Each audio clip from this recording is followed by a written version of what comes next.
Nós estamos aqui na Sociedade de Estudos Espírita Francisco de Assis, hoje, dia 4 de novembro de 2022, sexta-feira, às 16 horas, para estudarmos esta obra da Sueli Calder Schubert, Obsessão e Desobsessão. Uma obra maravilhosa. E hoje nós vamos começar a estudar o capítulo 11, que trata do o obsidiado, né? Então, que nós possamos aproveitar esse momento para estudar, para conhecer um pouco mais sobre esse grave problema, que poderíamos dizer um grande problema de saúde, né? De saúde espiritual. Que tem momentos que a obsessão se torna praticamente uma pandemia também.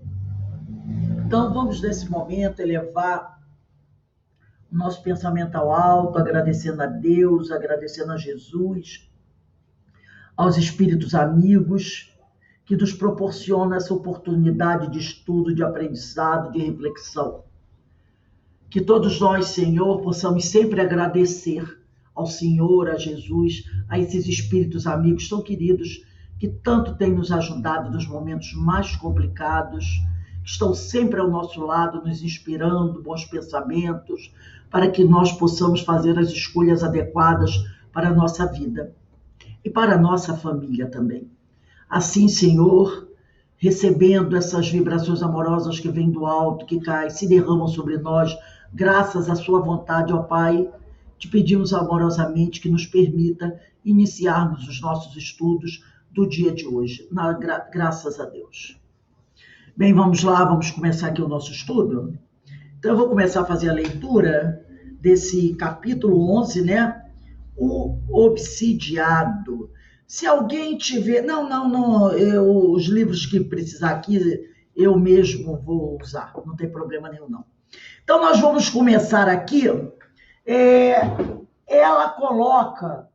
Ela inicia aqui com o livro dos médios. Quem tiver aí o livro dos médios pertinho, que é sempre bom toda vez que a gente vai estudar, ter o livro dos espíritos, o evangelho e o livro dos médios por perto. Essas três obras básicas. Sempre deixando assim por perto, porque de vez em quando a gente vai, pega, usa. E como diz o outro, vai estudar, prepara a mesa, bota o Pentateuco na mesa. E aqui eu vou começar lendo a questão 252, porque é a questão que ela inicia o estudo. Mas eu vou pegar a questão 252, eu gosto de ler aqui, porque às vezes a informação aqui está um pouquinho mais completa. E a Sueli diz assim, parte segunda, capítulo 23, da obsessão, item 252. E ela vai contar aqui, né? Ela vai falar, os espíritos vão dizer, as imperfeições morais do obsidiado constituem frequentemente um obstáculo à sua libertação. Aqui vai um exemplo notável que pode servir para a instrução de todos. Então, ela vai contar a história eles vão contar a história aqui, né? De duas senhoras, né? Que estavam realmente num processo obsessivo. Agora eu vou pedir para vocês, vamos pular aqui para o quarto parágrafo. Quarto parágrafo desse item 252, que diz assim, que ele vai contar a história, que essa história nós já lemos, de duas senhoras que estavam, né, sofrendo um processo obsessivo. E aqui, no final, ele diz assim, entretanto, se elas, essas senhoras, conseguirem melhorar-se, seus anjos guardiães se aproximarão e a simples presença deles bastará para afastar o mau espírito que não se agarrou a uma delas em particular, senão porque seu anjo guardião teve que se afastar por efeito de atos repreensíveis ou maus pensamentos. O que precisavam é fazer preces fervorosas pelos que sofrem. Olha aí, fazer preces fervorosas pelos que sofrem e principalmente praticar as virtudes impostas por Deus a cada um, de acordo com a sua condição, a sua evolução, né? Então, eram senhoras que estavam sofrendo constrangimento de espíritos obsessores, né? E é o que aí depois ele diz aqui, o que essas senhoras têm de melhor a fazer, é rogar a seus espíritos protetores que não as abandonem. Nenhum conselho melhor lhes posso dar do que dizer-lhes que desçam ao fundo de suas consciências para confessarem a si mesmo e verificarem se sempre praticaram o amor do próximo e a caridade. Então ele diz, toda vez que nós estivermos sobre um ataque obsessivo, e é isso nós que estudamos a doutrina, nós já sabemos até, dá para a gente perceber quando isso está acontecendo, né? O que a pessoa tem que fazer nesse momento é elevar o pensamento ao alto, pedir a Deus, pedir aos amigos espirituais que nos ajudem. Mas não adianta apenas fazer preces. É preciso também que nós façamos um movimento de buscar melhorar, de buscar a renovação. E também, ele destaca aqui, rezar pelos que sofrem, pelos nossos irmãos em sofrimento, e buscar praticar as virtudes, né, impostas por Deus a cada um, de acordo com a nossa evolução. Porque nunca nós estamos sofrendo processo obsessivo se nós não tivermos também, vamos dizer assim, culpa no cartório, como o pessoal diz aí, né? Toda vez que a gente começa a sofrer um constrangimento, é porque a gente sabe que tem responsabilidade naquele processo. Então, o que a gente tem que começar a fazer? Elevar o nosso pensamento ao alto, pedir ajuda dos amigos espirituais, que muitas vezes se afastam quando percebem que a gente insiste em permanecer na sombra. Apesar dos inúmeros alertas que os amigos espirituais nos enviam, tem um momento que eles vão chegar a dizer, bem, já que você insiste em ficar na sombra, eles se afastam. Não são obrigados a ficar na sombra conosco. Então, o melhor tratamento para alguém que está se sentindo constrangido é, primeiro, fazer preces, pedindo ajuda ao Senhor. Mas, como disse Jesus, não é só porque você fica Senhor, Senhor, que você vai entrar no reino dos céus. Você tem que promover, fazer um esforço verdadeiro para mostrar que você está se melhorando.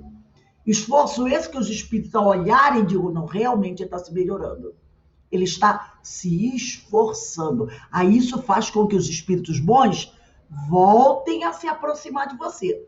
Se eles perceberem que o esforço é verdadeiro. E também não esquecer dos que sofrem. Porque se a gente reza pelos que sofrem, veio uma ideia agora, se a gente reza pelos que sofrem, só quando a gente está bem, obrigado, é complicado, né? Ah, eu estou bem, estou feliz, vou rezar pelos que sofrem. Ah, quando eu estou com dor, eu só rezo por mim? Não, eu também tenho que rezar pelos que sofrem. Porque aí a prece é até mais, vamos dizer assim, importante, né? De maior valor. Porque em meio à minha dor, eu não esqueço dos outros que estão sofrendo. Isso é importante. Porque rezar pelos outros quando está tudo maravilhoso para mim, ora, agora é o lance, né? Eu só tenho 1/4 de um pedaço de pão. Esse 1/4 de um pedaço de pão eu divido com o outro que está com fome. Ora, quando eu todo dia tenho 3 bisnagas, dar um pedacinho assim da minha bisnaga para alguém é mole, né? Agora, quando eu só tenho um pedacinho assim, e eu lembro de pegar esse pedacinho e dividir e dar para o outro, aqui é o óbolo da viúva, né? A gente fala, lembrar do óbolo da viúva. Ela só tinha aquela moedinha. E ela deu aquela moedinha para os que sofriam. É diferente, é muito diferente, né? Então é o que no livro dos médios está chamando a nossa atenção. Está sofrendo? Está sofrendo constrangimento? Está percebendo que está no processo obsessivo? Pede ajuda de Deus, orar e vigiar, né? Ora, mas não pede só para você, porque existem muitos outros que também estão sofrendo processos obsessivos. Reza também pelos outros e busca a sua reforma íntima para que você possa afastar esse irmão, não tentar exorcizá-lo, mandá-lo para o inferno, mas orar por ele, né? Para que ele possa também receber a ajuda necessária para se melhorar. Então vamos lá, vamos começar o texto aqui. Obsidiado, obsesso. Ela vai trazer aqui a definição do dicionário. Obsidiado, obsesso. É a mesma coisa, né? É o importunado, o atormentado, perseguido. Indivíduo que se crê atormentado, perseguido pelo demônio. Porque é o que a maioria acredita, né? Quem não é espírita sempre, né, tem essa imagem desse ser.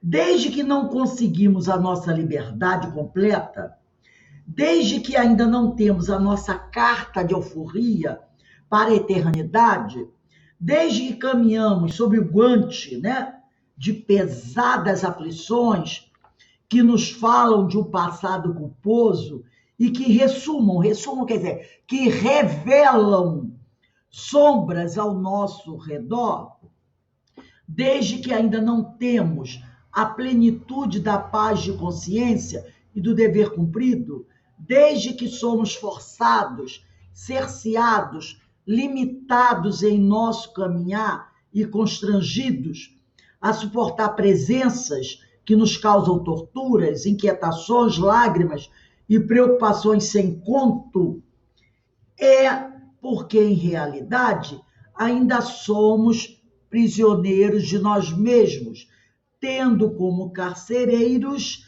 aqueles a quem devemos.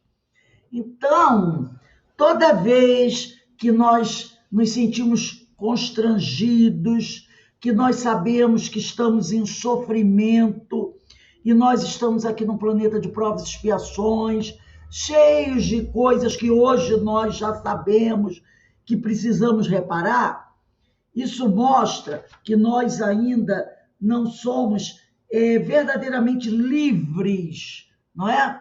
Livres. Todos nós que somos espíritos errantes, somos espíritos que sabemos que ao sairmos desta reencarnação, ainda terão outras muitas nos aguardando.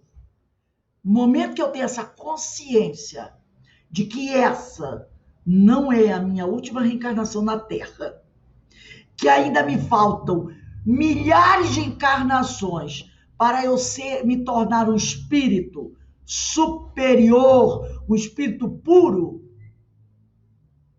é sinal que eu não sou totalmente livre, né? Livre da dor, do sofrimento, da reparação, talvez dolorosa. Eu sei disso. Quem não sabe disso? Nós que estamos aqui. Alguém aqui é capaz de dizer que tem certeza que essa vai ser a última reencarnação aqui no planeta Terra? Ou no outro planeta qualquer? Claro que não. Se disser isso, é um obsidiado. Não, eu sei que essa é a última. Na próxima eu vou estar em Júpiter. Ao lado, sei que lá dos espíritos celestes. Nem para ser faxineiro deles eu estou servindo atualmente. Nem para isso, né? Então, é o que ele diz aqui. Se nós ainda caminhamos, né,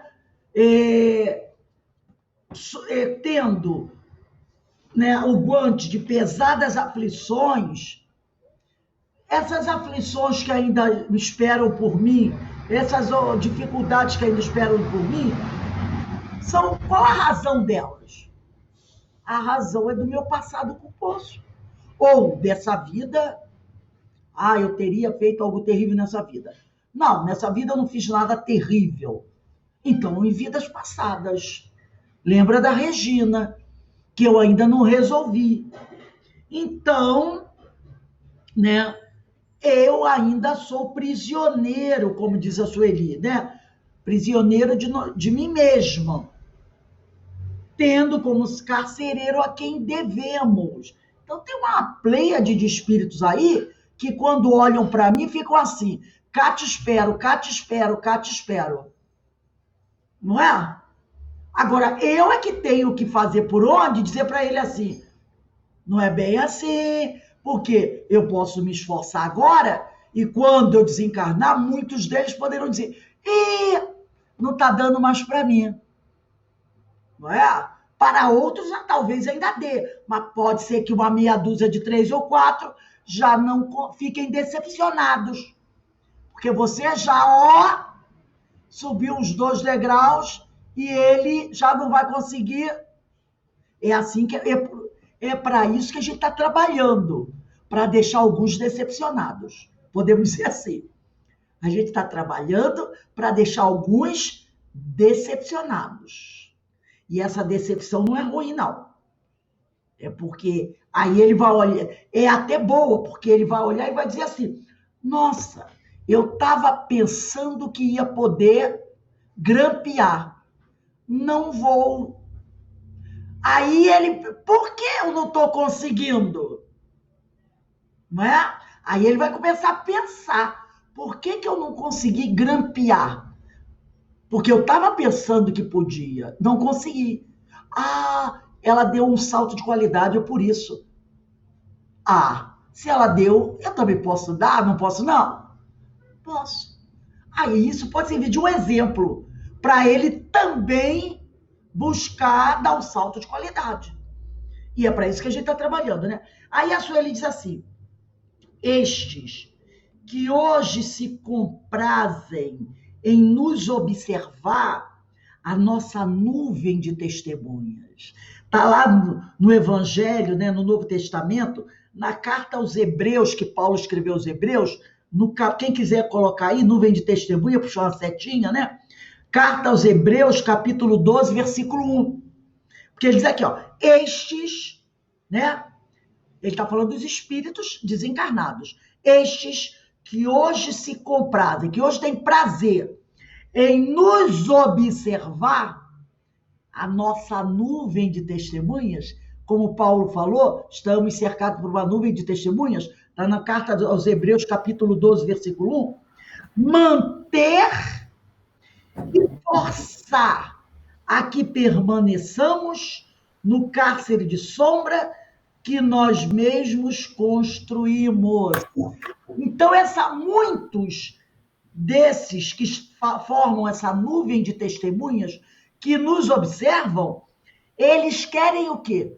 Manter e nos forçar a permanecer no cárcere de sombras que nós mesmos construímos. Qual é a nossa tarefa? Decepcioná-los. Entendeu? Porque eles querem que a gente permaneça do jeito que a gente era. Orgulhoso, vaidoso, egoísta.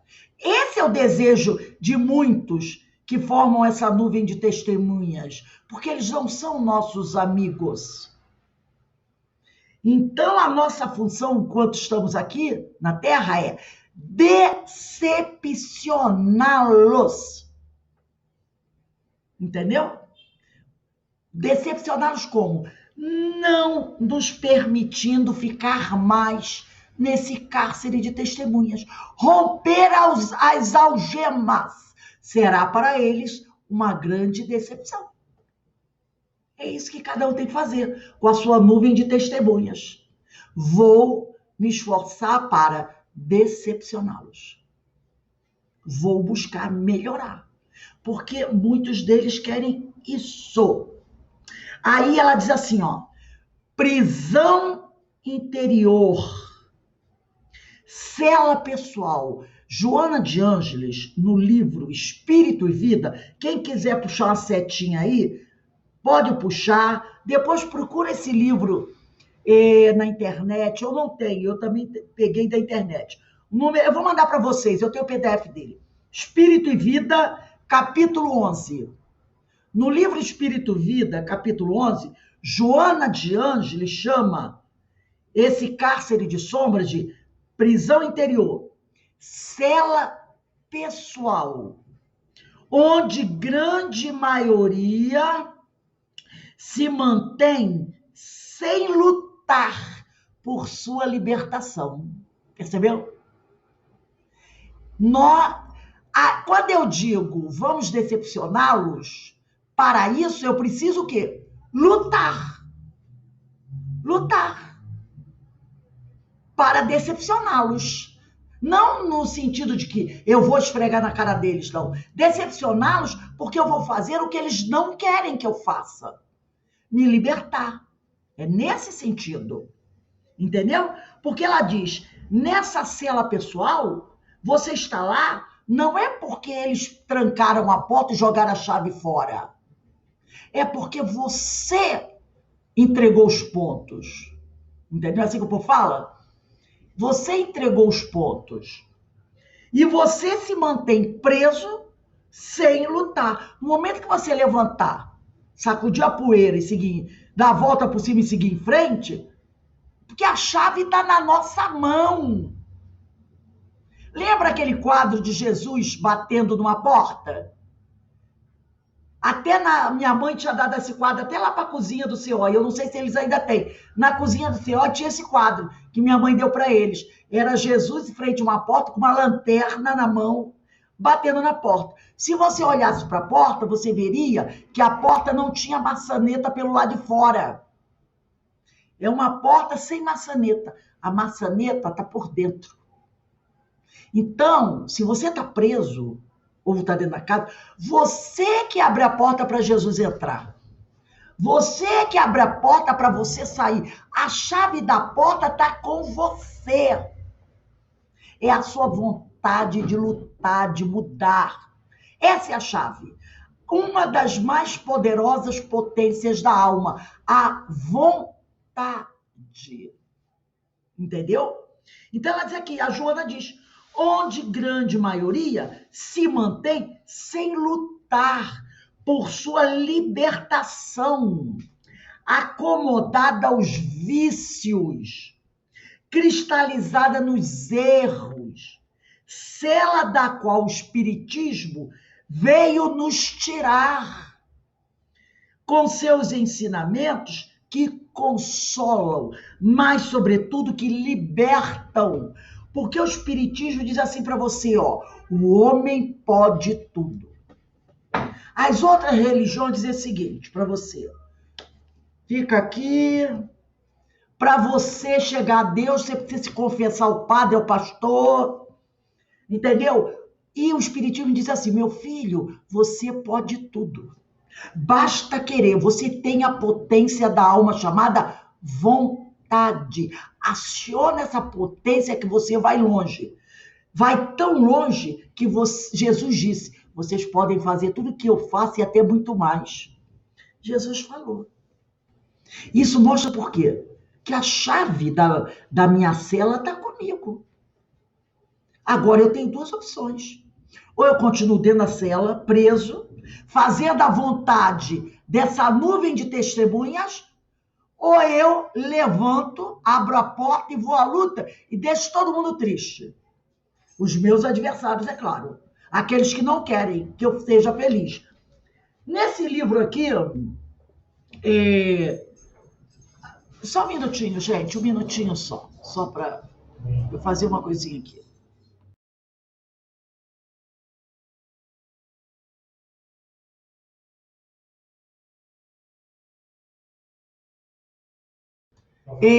Tem um livro aqui, Lampadário Espírita. Quem tiver aí, não precisa. Se tiver, eu vou ler aqui. O capítulo 29 do Lampadário Espírita, tem o título As Obsessões. Eu vou ler aqui o que a Joana traz para a gente no capítulo 29. Ela diz assim: toda obsessão decorre da perfeita sintonia entre o agente perturbador e o paciente perturbado. Então, toda obsessão está caracterizada pela ligação entre o agente perturbador e o agente perturbado. Que ligação é essa? Sintonia. É isso que está aqui no capítulo 29. Sintonia por comunhão mental na mesma faixa vibratória ou por identificação idealista através das correntes do pensamento. Para que o parasita espiritual, olha que ela usa umas palavras fortes, né? Ela chama o obsessor de parasita. Rosé, Oi. Poderia repetir essa frase do idealismo aí? Ah, tá. Vou ler.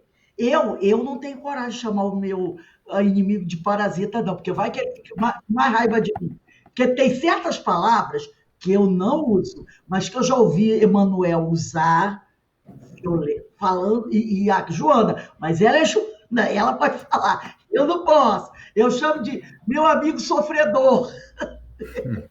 Meu amigo sofredor, porque eu tenho medo de usar essas palavras para falar desses espíritos. Às vezes eu digo assim, os espíritos menos felizes, eu não vou nem chamar de inferior, entendeu? Vai que alguém fica nervoso.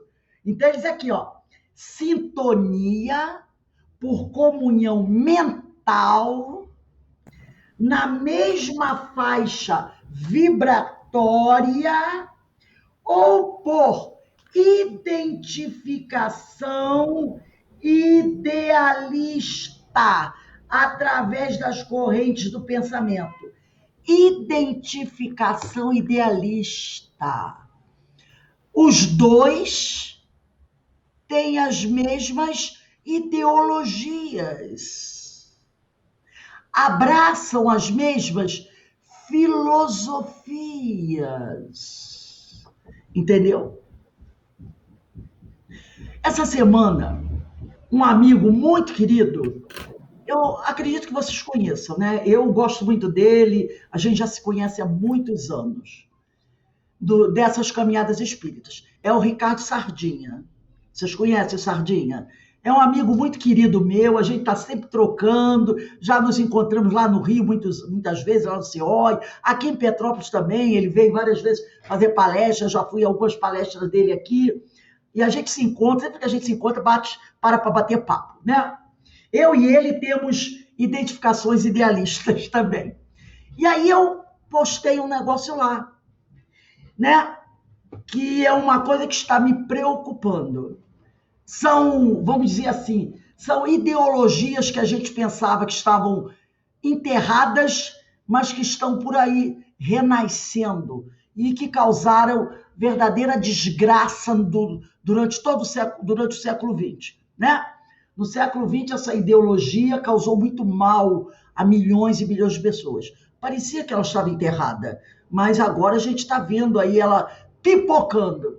E aí eu coloquei uma coisa sobre isso, ele botou assim, Rose, já tem um certo tempo que o ovo da serpente começou a ser gerado novamente. Está sendo gerado. E eu falei assim, meu Deus, não é mesmo? Não é mesmo? Então, ele diz aqui, identificação idealista através das correntes do pensamento.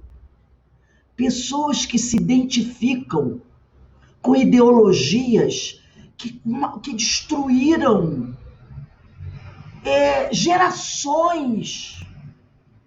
Tem famílias que desapareceram por causa dessas ideologias, eu posso chamar até satânicas, poderia dizer. Famílias e famílias que desapareceram, que não ficou ninguém vivo. Entendeu?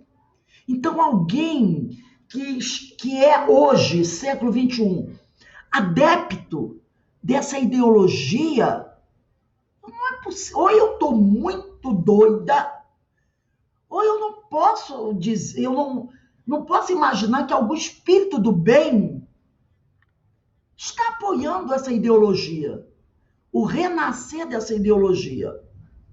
Entendeu? E a gente está vendo aí, gente. Ou as pessoas não têm a mínima ideia do que é aquilo e estão fazendo porque acham bonitinho, o que eu acredito ser quase impossível.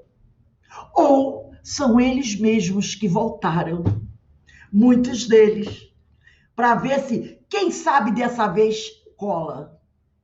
Não é? Pode ser. Pode ser. Também temos que pensar nessa possibilidade. Ou a divina providência dando mais uma chance, né? Pode ser. De mudarem de ideia, né? De mudarem de ideia. Então, é o que ela fala aqui. Sintonia por comunhão mental, na mesma faixa vibratória, ou por identificação idealista, através das correntes do pensamento. Para que, aí ela entra pesado, para que o parasita espiritual não deixa nenhuma dúvida. Ela não deixa nenhuma dúvida. Quem é? Porque ela fala parasita espiritual, ninguém vai dizer que é a larva, que é, né? Que é o vírus, é o parasita espiritual. Possa ligar-se ao hospedeiro humano, é indispensável que ambos se completem ou se harmonizem por interdependência, embora os propósitos do invasor tenham características específicas, invariavelmente de desforço ou viciação. Porque é o seguinte, ele está ligado por identificação ao hospedeiro humano. Mas o grande objetivo dele não é sair de mão dada com o sujeito cantando por aí, não é? Vamos passear no bosque, não é. A intenção dele é fazer o quê? É secar o outro. Parasita não faz isso? A intenção dele é, olha aqui, ó. Ela diz que tem características de o que é desforço? É eliminar o teu esforço. É tirar de você a tua força. Quanto mais fraco, mais fácil de dominar. Ou manter você na viciação. Esse é o ideal dele. Não é ficar do seu lado porque ele é teu amiguinho. É fazer de você um escravo. E como é que ele faz isso? Tirando toda a sua vontade de lutar, eliminando as suas forças e viciando você cada vez mais nas energias deletérias dele, para você ficar dependente dele. Essa é a ideia dele. Ele não é nosso amigo. Aí ela diz assim, o cultivo de ideias arbitrárias. Olha o texto da Joana. O cultivo de ideias arbitrárias violenta as leis do equilíbrio cósmico, enseja, leva à simbiose psíquica com mentes pervertidas. Você vai passar a fazer uma ligação, uma troca de energias com mentes pervertidas e doentes, que passam a intercambiar em regime de continuidade, que passam a manter um intercâmbio com você em regime de continuidade. Não é só hoje. A ideia é durante muito tempo. Os débitos de Joana, contraídos das vidas passadas, facultam, quer dizer, permitem perfeita identificação entre a consciência culpada e a consciência da vítima quando permanece em estado de agonia moral. Então, quando a gente está num estado de agonia moral, é culpa, remorso, né? Há uma perfeita identificação entre a consciência culpada e a consciência da vítima. Por isso mesmo, a obsessão é enfermidade espiritual de erradicação, quer dizer, de eliminação demorada e difícil. Dificilmente quem está no processo obsessivo consegue de uma hora para outra sair dele, pois que muito mais depende do encarnado perseguido do que do desencarnado perseguidor. Para eu sair de um processo obsessivo, depende muito mais do meu esforço, da minha vontade, do que da vontade dele. Por isso que ela é demorada, porque às vezes o meu esforço, a minha vontade, é pequenininha. Lembra quando eu falei que a chave está comigo? Oi? Qual livro você está? Lampadário Espírita, de Divaldo Pereira Franco, pelo Joana de Ângeles. É o capítulo 29, Lampadário Espírita, capítulo 29.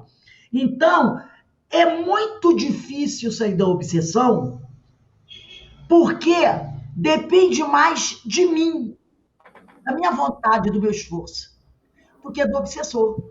E, na maioria das vezes, a nossa vontade, o nosso esforço é muito pequeno.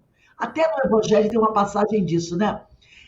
Diz assim no Evangelho, depende mais de vocês, do esforço que vocês têm que fazer. Aí o Evangelho diz assim, mas quantos de vocês fazem tão pouco esforço?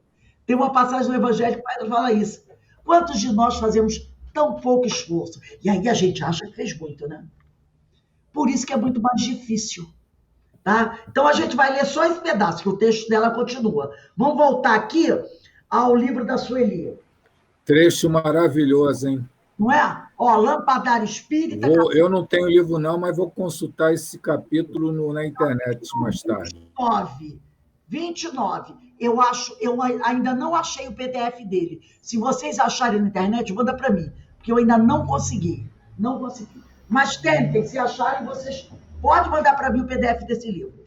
Vamos voltar aqui a Sueli Caldas-Schubert. Ela diz assim, obsidiados, cada um deles traz consigo um infinito de problemas que não sabe precisar. Então, cada um de nós, né, obsidiados, eu digo nós porque todos nós já fomos um pouco, né, traz consigo um infinito número, né, um infinito número de problemas que não sabemos precisar. Necessitam de nossa compreensão. Pedem-nos ouvidos atentos e caridosos, ansiando desabafar os seus conflitos. Então, os nossos irmãos obsediados, né, que são muitos, às vezes estão até dentro da nossa casa, ou nós mesmos os somos, eles necessitam muito de alguém que os ouça, que queira ouvi-los. E que sejam caridosos também, porque aquele que está sofrendo esse processo obsessivo, muitas vezes ele precisa falar, ele precisa desabafar. E as pessoas não têm muita paciência para ouvir o nosso irmão que está doente. Quando começa a falar, a gente que faz? Quer logo dar opinião. Quer logo dizer assim, não, o teu problema é o seguinte. E a Joana de Ângeles diz o seguinte, numa obra, que ela diz essa frase que eu nunca mais esqueci. Ela diz o seguinte, falar é maravilhoso, mas saber ouvir é divino. Falar é muito bom, é espetacular. Ter sempre uma palavra para falar, para dizer para alguém. Mas saber ouvir é divino. E, infelizmente, muito poucos sabem ouvir. Querem logo dar um pitaco, dar a sua resposta, a sua solução. E, às vezes, o que aquele companheiro está precisando não é da nossa opinião. Ele está precisando de alguém que o ouça deixe ele falar. E isso é uma coisa que eu já vi na mesa mediúnica, um espírito dizer para um doutrinador. Ele começou a falar, e falar muito. O espírito deu só aquela iniciozinho, aí ele começou a falar, e falar muito. Aí o espírito tentou falar, ele continuava falando. Aí o espírito tentou pela terceira vez falar alguma coisa, e o doutrinador, aí ele não aguentou e falou assim: cala essa boca, deixa eu falar. Foi assim constrangedor. Então o doutrinador, ele tem que saber o que deve falar, como falar e quando falar.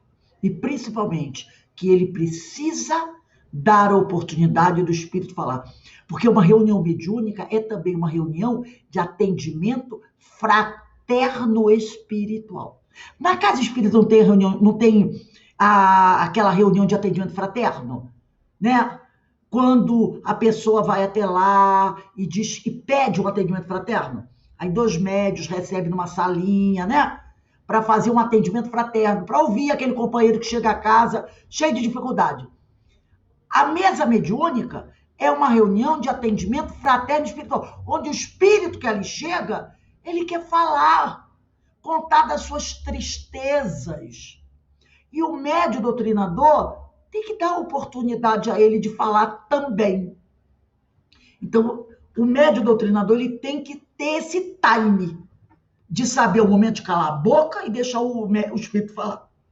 Eu vou apresentar aqui para vocês agora um texto muito importante de uma obra que eu acho assim, fantástica, que não é muito estudada pelos espíritas, não, mas eu acho que a gente precisa estudar um pouquinho mais essa obra. Opa, deixa eu ver se eu consigo. Está aqui. Essa obra aqui, ó, do Divaldo, Intercâmbio Mediúnico. O espírito é João Cleofas, tá? Intercâmbio Mediúnico. Inclusive, nós já estudamos essa obra aqui na nossa casa espírita. Ela já foi estudada por nós, essa obra aqui. Estudamos toda ela, deve ter uns um ano e meio, por aí. E nessa obra, o nosso irmão João Cleofas, ele diz assim: as fraquezas morais, a vontade viciada, os condicionamentos negativos, todos eles defluentes das imperfeições do espírito, quer dizer, originários das imperfeições do espírito, herança inditosa das reencarnações pretéritas, constituem fulcros geradores, quer dizer, centros geradores de subjugações de natureza alienante.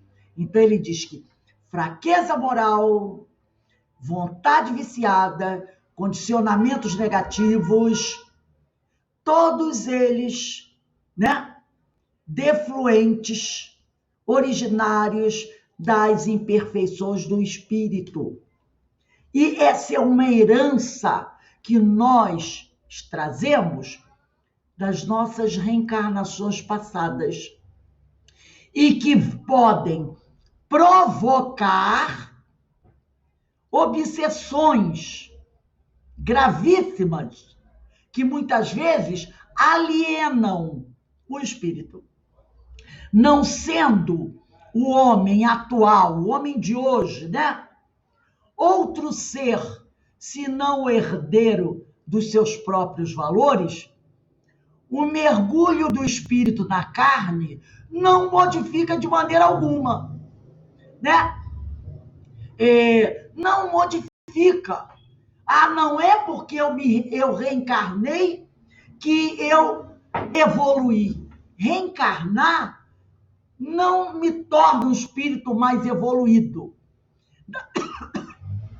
Da mesma forma que o desvestir da indumentária material, de maneira alguma altera a estrutura íntima daquele que se libera dos implementos orgânicos.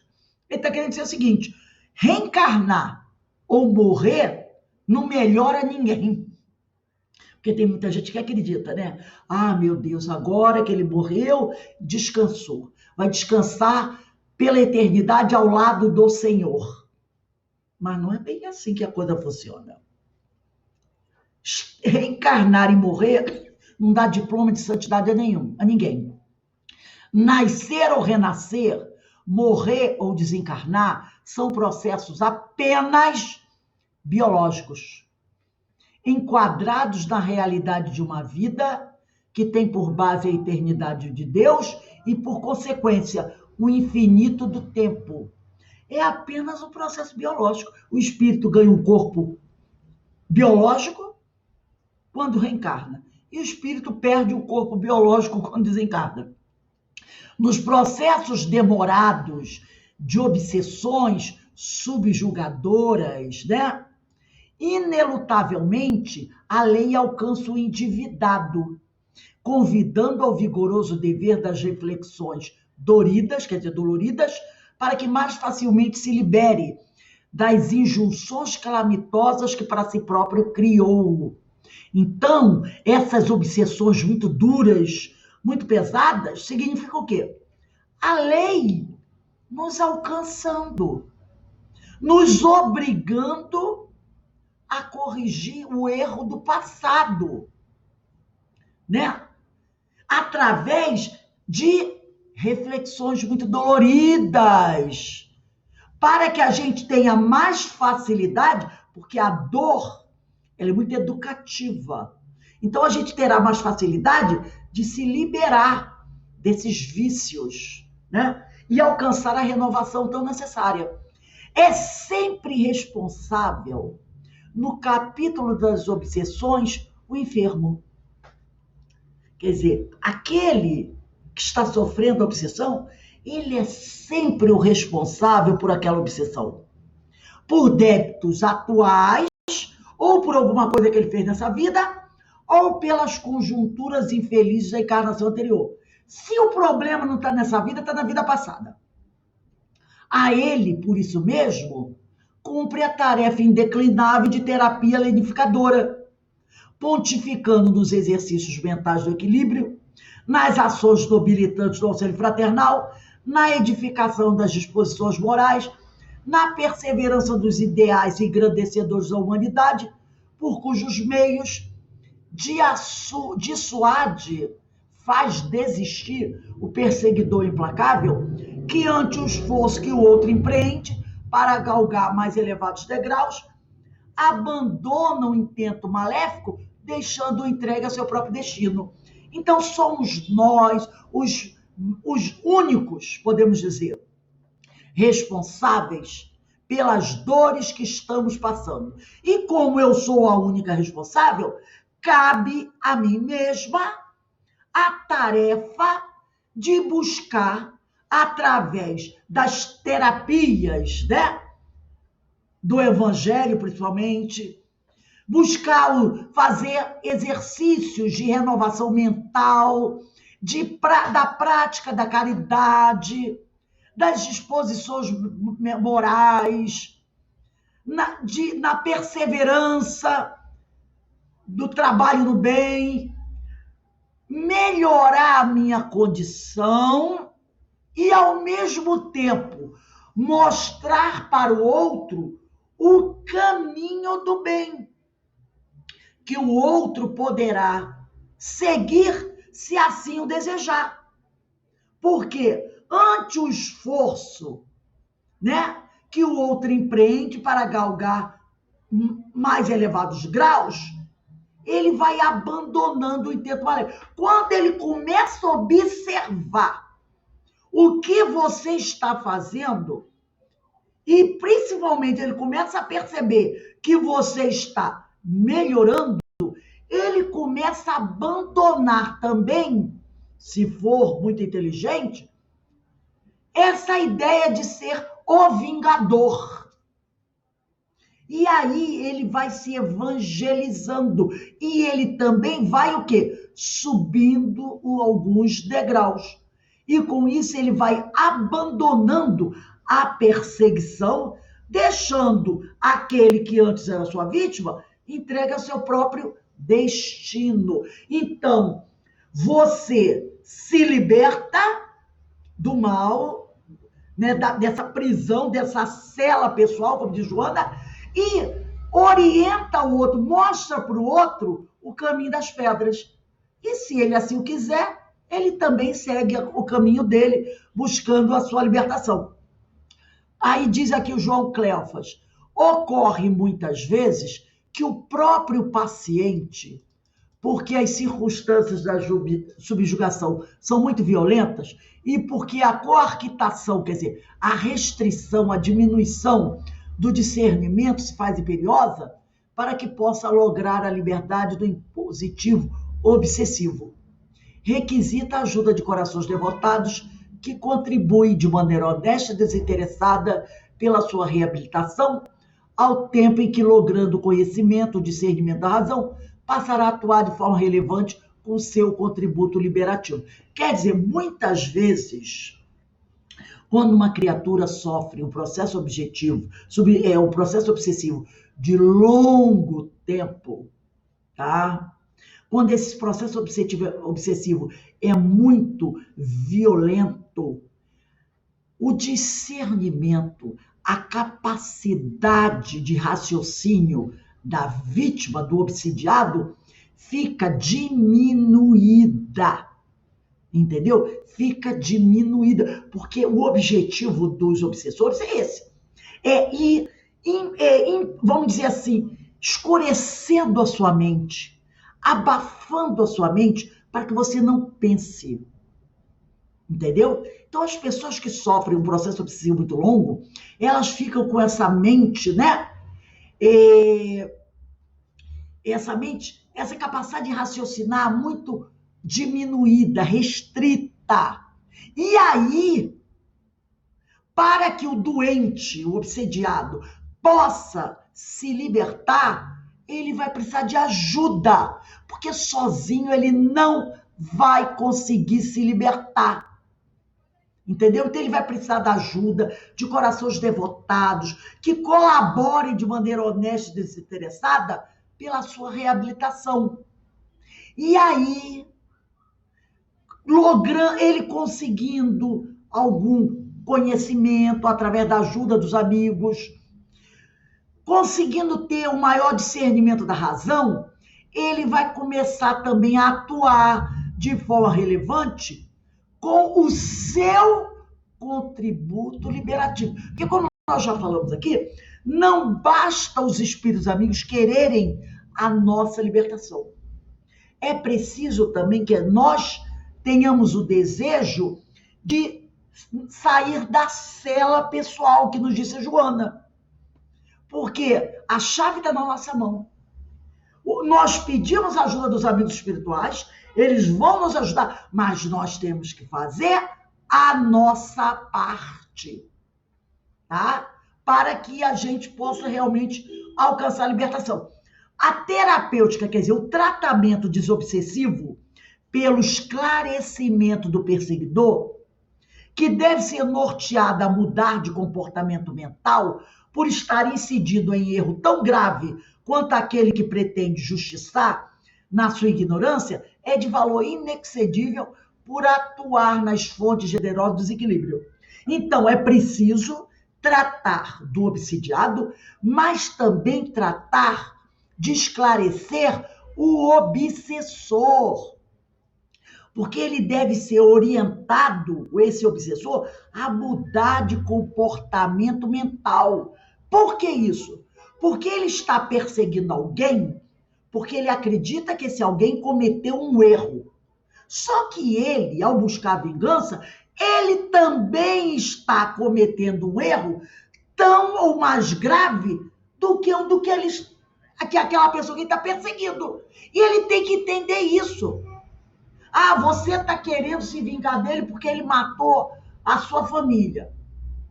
Então você o considera culpado. E você? Que também está querendo destruir ele e a família dele. Qual a diferença que existe entre você e ele? Nenhuma. É igual a pessoa que diz assim, que aplaude a pena de morte. Não, eu tenho que matar aquele homem, tem que ser condenado à pena de morte porque ele matou uma pessoa. Peraí. E você? você está querendo que ele morra. No momento que você aplaude a pena de morte, é como se você também fosse aquele que fosse dar um tiro, que fosse apertar o botão da cadeira elétrica, que fosse injetar o veneno na veia dele. Qual a diferença? Você é um assassino tanto quanto ele. Então é fazer a pessoa perceber que ela precisa mudar o comportamento mental dela, porque ela está incidindo em erro tão grave quanto aquele que pretende justiçar, na sua ignorância. Então é de valor inexcedível por atuar nas frontes geradoras do desequilíbrio, o esclarecimento do perseguidor.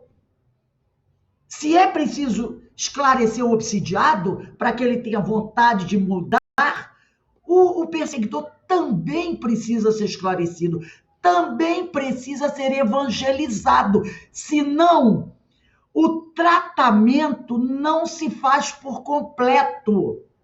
Todavia, diz aí o João Cleofas, a evangelização do paciente, do doente, do obsidiado, é de emergência para fazê-lo mudar de atitude interior, rompendo os liames que o prendem aos vícios passados e, por consequência, modificar a área de sintonia mental, que faculta, que permite aos adversários desencarnados transferindo-se dela e da onda emocional, por fim, sintonizando com os objetivos enobrecedores, nos quais granjeará a paz.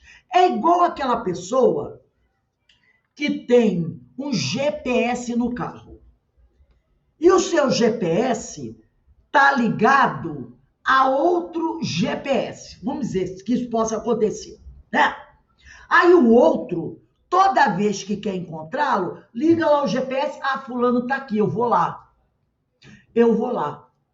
Ora, esse cara que está sempre sendo alcançado, porque o outro tem o sinal dele, o GPS dele lá, o que ele tem que fazer? Eu vou esmigalhar o meu GPS. Eu vou jogar ele no fundo do rio. Eu vou cortar o elemento que permite que eles me acessem. Então, o João Cleofas diz, toda evangelização do paciente, do obsidiado, é de emergência, para fazê-lo mudar de atitude interior. A minha atitude interior é que permite que eles, a nuvem de testemunhas que não gostam de mim, me alcance. Se eu mudo de atitude, se eu me moralizo, eu vou romper o que me prende, o que me prende aos vícios passados, porque são esses vícios passados que eles estão ligados. Entendeu? Esses vícios meus, que é o elemento que faz com que eu esteja ligado a eles. Nós dois gostamos da mesma coisa.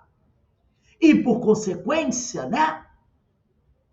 modificar a área de sintonia, que permite aos adversários desencarnados, transferindo-se dessa sintonia, e dessa onda, por fim, sintonizando com a onda emocional dos espíritos superiores, porque a essa eles não têm acesso. E aí eu vou alcançar a paz.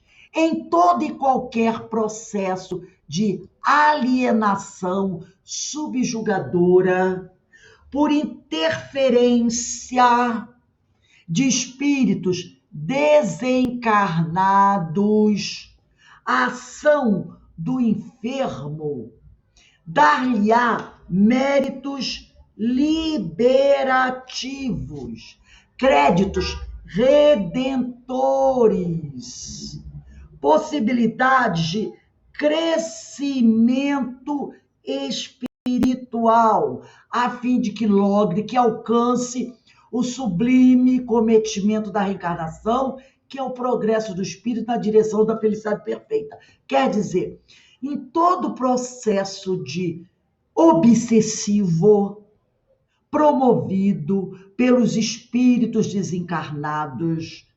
Em todo o processo obsessivo que alguém estiver sofrendo, a ação desse que está submetido ao processo obsessivo, que ação é essa? Ação da vontade, ação do esforço para se libertar.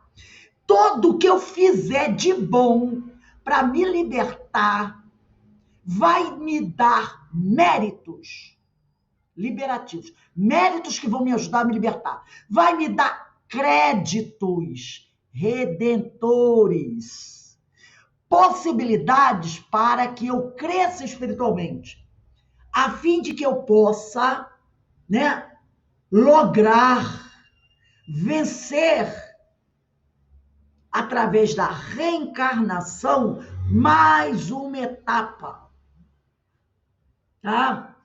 Para que eu possa fazer com que essa reencarnação realmente valha a pena, para que através dessa reencarnação eu consiga a libertação, que é o progresso do espírito na direção da felicidade perfeita.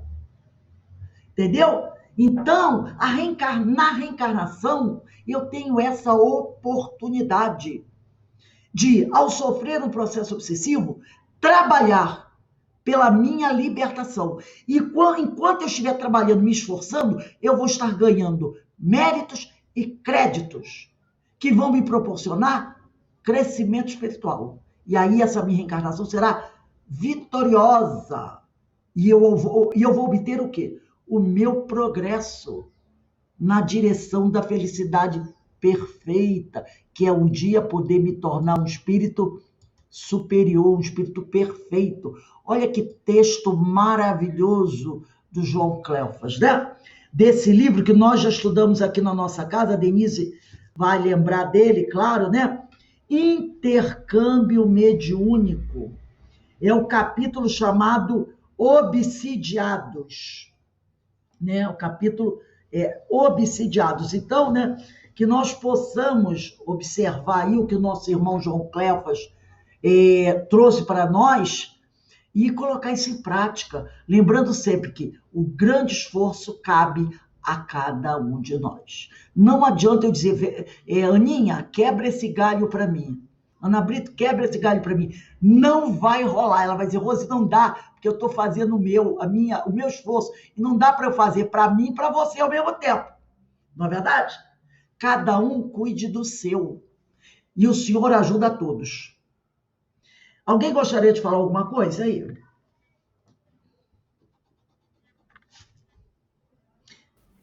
Rose, quando você falou desses créditos, né?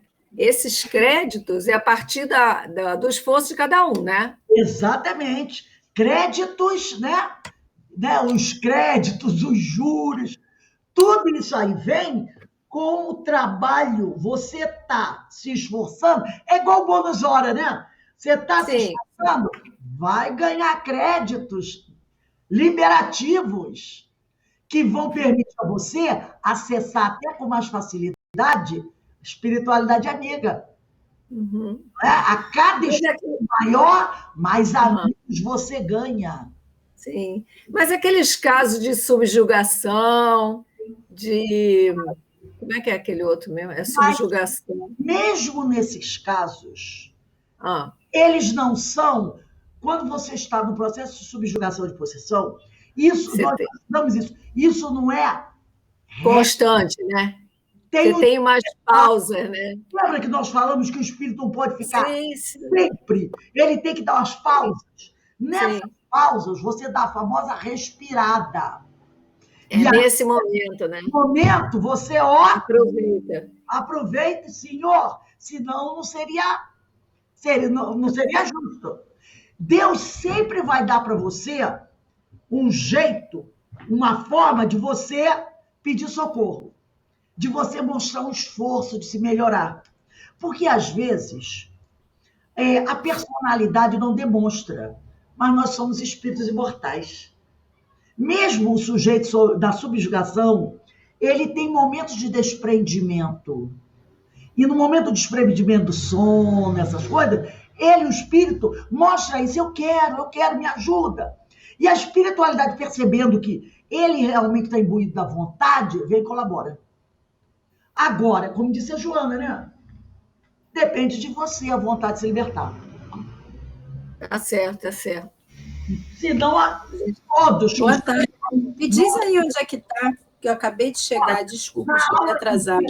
Na próxima aula, nós estamos no capítulo 11. Vamos encerrar essa aula agora. Nós estamos no capítulo 11. Deixa eu ver aqui. 1, 2, 3, 4, 5, 6. Vamos começar no 7º parágrafo, que diz assim: chegam aos magotes em nossas casas espíritas. Quer dizer, chegam aos montes em nossas Desse casas. livro? É desse livro? Capítulo 11. Capítulo 11, tá? Ô, Rose, 7º dentro... parágrafo. Chegam desculpa. aos magotes. Aula que vem, dia 11. Pode falar. Fala agora. O nosso estudo foi muito rico, né? E nós passamos por vários aspectos da análise da desobsessão, da obsessão, né? Hoje foi tanta informação que o ideal era rever. Tal é o número de informações trazidas por Joana de Ângeles, João Cleófas e tal. E sempre a gente passa por um fio junto da realidade, né? Assim, muito próximo de nós. E aí, quando eu pedi para você repetir aquele momento, foi em relação justamente ao que você depois até elucidou, esmiuçou mais, a identificação idealista através de corrente de crescimento. E a gente vê essa situação presente hoje. O que a gente vê, pessoa vivendo de uma realidade paralela, que é uma identificação idealista, que você vê que não tem sentido aquela forma de entendimento de uma... Então, passa por aí, né? Alberto? É fanatismo, né? Um fanatismo. Justo. Através das correntes do pensamento. Identificação idealista através das correntes do pensamento, tá? Realmente, a Ana falou, é o fanatismo, né? Essa loucura que a gente assiste às vezes por aí, né? Coisas que você olha e diz assim, não é possível que essa criatura está pensando nisso, mas ela tá, né? Aí foi aquilo que a gente falou, será que não são os mesmos? Tendo uma outra oportunidade, né? Mas, e a gente sabe como é difícil, às vezes, para o espírito vencer uma dificuldade. E às vezes ele mergulha no mesmo problema, na mesma dificuldade, né? Porque às vezes ele vem para vencer uma dificuldade e ele não consegue, e mergulha novamente naquela mesma dificuldade. E vai precisar daquilo que você falou, né? Muito esforço, muita força de vontade. Então, se a gente não consegue ter muita força de vontade, às vezes, por pequenas coisas que a gente repete, imagina esforço para mudar um pensamento, né? É muito maior, muito maior. Então... Foi o Robson Valentim, se eu não me engano, que fez uma palestra aqui conosco, e ele falou sobre isso. Ele disse, gente, é muito difícil. Acho que foi o Robson Valentim, não me lembro se foi numa palestra que ele fez para a gente no domingo, no aniversário da nossa casa, no seminário da nossa casa, acho que foi, que ele disse assim, gente, é muito difícil. Não pensem que é fácil vencer uma etapa dessa. Sabe? Tirar isso aí que está lá, agarrado, tipo, tirar aquele parafuso que prendeu lá e você não consegue arrancar, não é fácil, porque isso levou, às vezes, milhares de anos para se instalar. Ou foi mantido durante milhares de anos, e agora instalou, essa encarnação é para tirar... Aquilo se instalou e foi mantido e alimentado por milhares de anos. E não vai ser numa encarnação que você vai chegar para ele e dizer assim, gente, está errado. Que ele vai dizer, mas não é mesmo? Vou mudar. Não. Vai ser, às vezes, necessário várias reencarnações para ele ir, primeiro, para reconhecer que aquilo não é bom. Depois, para começar a ter coragem para começar a fazer o trabalho de extração, que pode levar centenas e centenas de anos, dependendo de quanto tempo aquilo está ali, até que ele elimine tudo. Porque se ele deixar um pedacinho, aquilo enraiza tudo novamente. Então, acho que foi ele mesmo, Robson Valente. Não é uma coisa fácil. Precisa de muita ajuda e muita oração. Por isso que o pessoal fala, né?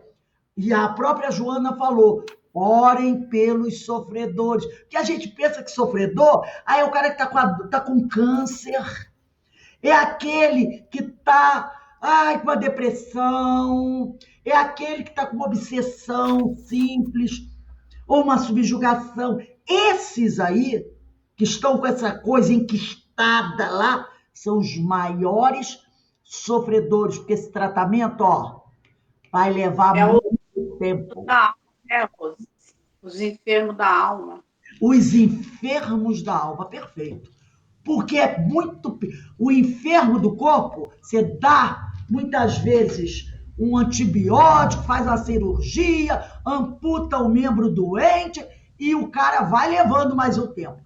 Agora, a doença da alma, só o médico Jesus, com Verdade. sério, consegue tratar esse doente. E mesmo assim, o tratamento não é de um dia para o outro.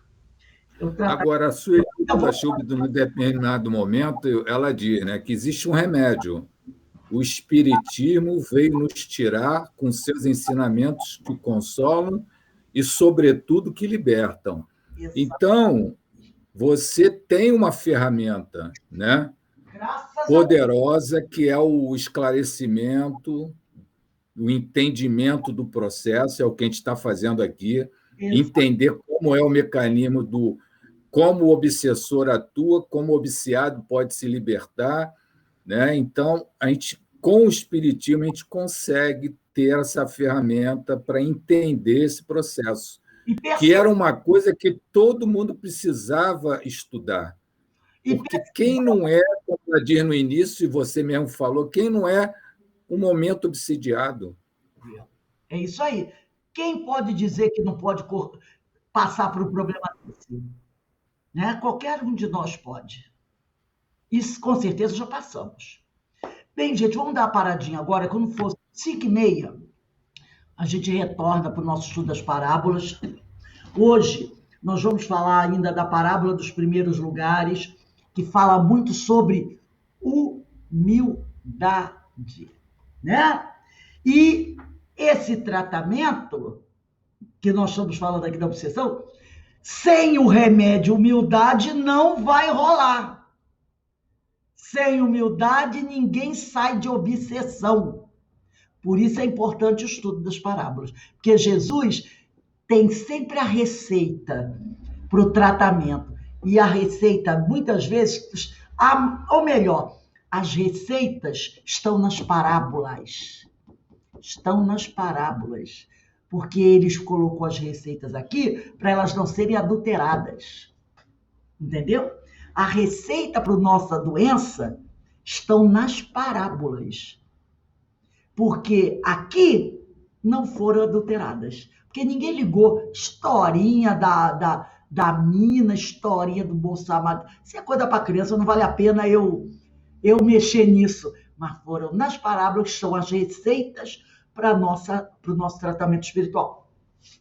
Então, vamos agradecer a Deus, gente, essa oportunidade que nós estamos tendo de refletir sobre tanta coisa importante para todos nós. Obrigado, Senhor, e nos abençoe sempre. E nesse momento também, Senhor, te pedimos que, por acréscimo de misericórdia, ampare todos esses nossos irmãos sofredores, porque eles necessitam muito, Senhor, do teu esclarecimento, do esclarecimento do Evangelho e do teu consolo e da tua compaixão eterna. Muito obrigado, Pai, graças a Deus.